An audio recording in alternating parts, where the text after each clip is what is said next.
ಇವ್ರು ಹೇಳ್ತಾರೆ ಚಿನ್ನದ ಬೆಲೆ ಯಾಕೆ ಜಾಸ್ತಿ ಆಯಿತು ಅಂತ ಹೇಳ್ತಾ ಇಲ್ಲ. ಪೆಟ್ರೋಲ್ ಕಡಿಮೆ ಮಾಡಿ ಅಂತ ಹೇಳ್ತಾ ಇದ್ದಾರೆ. ಯಾಕಾಯಿತು ಅಂತ ಹೇಳ್ತಾ ಇಲ್ಲ. ಜನಕ್ಕೆ ಯಾರಿಂದ ತೊಂದರೆ ಆಯಿತು ಅಂತ ಮೋದಿ ಅವರು ಎಕ್ಸ್ಪ್ಲೇನ್ ಮಾಡಬೇಕು. ಈ ಮದುವೆ ಮಾಡೋರು, ಮುಂಜಿ ಮಾಡೋರು, ಚಿನ್ನ ತಗೊಳ್ತಿರೋರನ್ನ ಯಾರು ಬೇಡ ಅಂತಾರೆ. ನೀವು ಜನರಿಗೆ ಏನು ಒಂದು ಸಲಹೆ ಏನು ಬೇಕಾದ್ರೂ ಕೊಡ್ತೀರಿ. ಹಿಂದೆ ಕೋವಿಡ್ ಬಂದಾಗ ದೀಪ ಹಚ್ಚಿ ಅಂದ್ರಿ, ದೀಪ ಹಚ್ಚೋ, ಚಪ್ಪಾಳೆ ತಟ್ಟಿದ್ರೆ ಚಪ್ಪಾಳೆ ತಟ್ಟೋ, ಏನಾದ್ರು ನಿಂತ್ಕೋತಾ?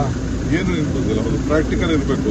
ಯಾರು ಇದನ್ನ ಪಾಪ ಜೀವನದಲ್ಲಿ ಮದುವೆ ಆಯ್ತಾರೆ, ಚಿನ್ನ ಇದನ್ನ ತಾಲಿ ಕಟ್ಕೊಳ್ಳೋರು, ಒಂದು ಸರ ಮಾಡ್ಕೊಳ್ಳೋರು ನಾವು ಬೇಡನಕ್ಕಾಗ್ತದ? ಅದೆಲ್ಲ ಮಾಡೋಕ್ಕಾಗಲ್ಲ. ಅವರ ಬದುಕಿನಲ್ಲಿ ಕಷ್ಟನೋ ಸುಖನೋ ಸಾಲನೋ ಸೋಲನೋ ಮಾಡಿ ಅವರ ಜೀವನದಲ್ಲಿ ಅವರು ಮಾಡ್ತಾರೆ.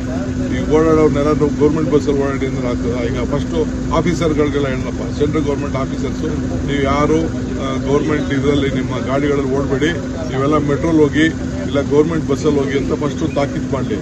ಅವ್ರ ಮಂತ್ರಿಗಳಿಗೆ ತಾಕೀತು ಮಾಡಲಿ, ಸೆಂಟ್ರಲ್ ಮಿನಿಸ್ಟರ್ಗೆ ತಾಕೀತು ಮಾಡಲಿ, ಅವ್ರ ಸರ್ಕಾರ ಇರೋಂಥ ಎಲ್ಲ ಮಂತ್ರಿಗಳಂತ ಅವರು ತಾಕೀತು ಮಾಡಲಿ.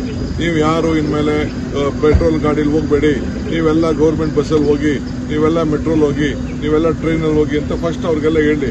ಫಸ್ಟ್ ನಾನು ನಡ್ಕೋಬೇಕು, ಆಮೇಲೆ ನಾವು ಬೇರೆ ಸಾಮಾನ್ಯ ಜನಕ್ಕೆ ಕೇಳಬೇಕು. ನನಗೆ ಐಷಾರಾಮಿ ಕಾರ್ ಇಟ್ಕೊಬಿಟ್ಟು ನಾನು ಮಾತ್ರ ಓಡಾಡೋದು, ಸಾಮಾನ್ಯ ಜನ ಓಡಾಡೋದು ಅದೆಲ್ಲ ಆಗಿರ್ತಿದೆ.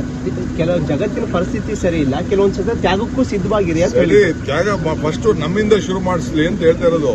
ಮಂತ್ರಿಗಳಿಂದ, ಗೌರ್ಮೆಂಟ್, ಸೆಂಟ್ರಲ್ ಗೌರ್ಮೆಂಟ್ ಅಫಿಷಿಯಲ್ಸ್ ಇಂದ, ಇವರ ರಾಜ್ಯದಲ್ಲಿರುವಂತ ಎಲ್ಲ ಸ್ಟೇಟ್ ಗೌರ್ಮೆಂಟ್ ಅಫಿಷಿಯಲ್ಸ್ ಇಂದ ತ್ಯಾಗ ಶುರು ಮಾಡಲಿ. ಅವ್ರ ಕಾರ್ಯಕರ್ತರಿಂದ ತ್ಯಾಗ ಶುರು ಮಾಡಲಿ, ಲೀಡರ್ಗಳಿಂದ ತ್ಯಾಗ ಶುರು ಮಾಡಲಿ, MLAಗಳಿಂದ ತ್ಯಾಗ ಶುರು ಮಾಡಲಿ, ಆಮೇಲೆ ಬೇರೆಯವರು. ಈ ವಿಡಿಯೋ ನಿಮಗೆ ಇಷ್ಟವಾದಲ್ಲಿ ಲೈಕ್ ಮಾಡಿ, ಶೇರ್ ಮಾಡಿ, ಸಬ್ಸ್ಕ್ರೈಬ್ ಮಾಡಿ.